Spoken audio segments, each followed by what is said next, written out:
Barcelona में Pakistani consulate के बाहर इतना रश क्यों है?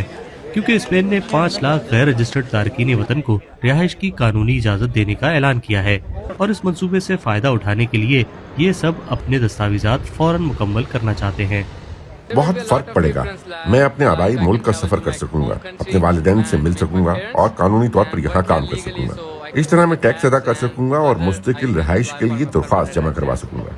इस इकदाम का इतलाक उन गैर मुल्की शहरियों पर होगा जो 31 दिसंबर 2025 से पहले कम से कम 5 माह से स्पेन में मौजूद हैं। दरख्वास्त दहिंदगान को ये भी साबित करना होगा कि उनका कोई मुजरिमाना रिकॉर्ड नहीं है।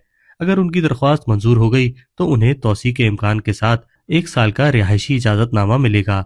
तवक्को है कि ये प्रोसेस अप्रैल से जून के आखिर तक जारी रहेगा। रेगुलराइजेशन की इतनी बड़ी मुहिम किसी भी यूरोपीय मुल्क में कई सालों बाद देखी जा रही है। हिस्पानी वज़ीर आज़म ने बारहा इस बात पर जोर दिया है कि स्पेन की इक़्तिसादी कारकर्दगी के लिए इमिग्रेशन ज़रूरी है।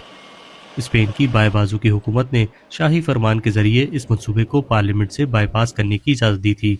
अपोजिशन जमातों ने इस पॉलिसी पर तनकीद की है। इंतहाई दाएं बाजू की वॉक्स पार्टी ने कहा कि वो इसके खिलाफ कानूनी कार्रवाई करेगी।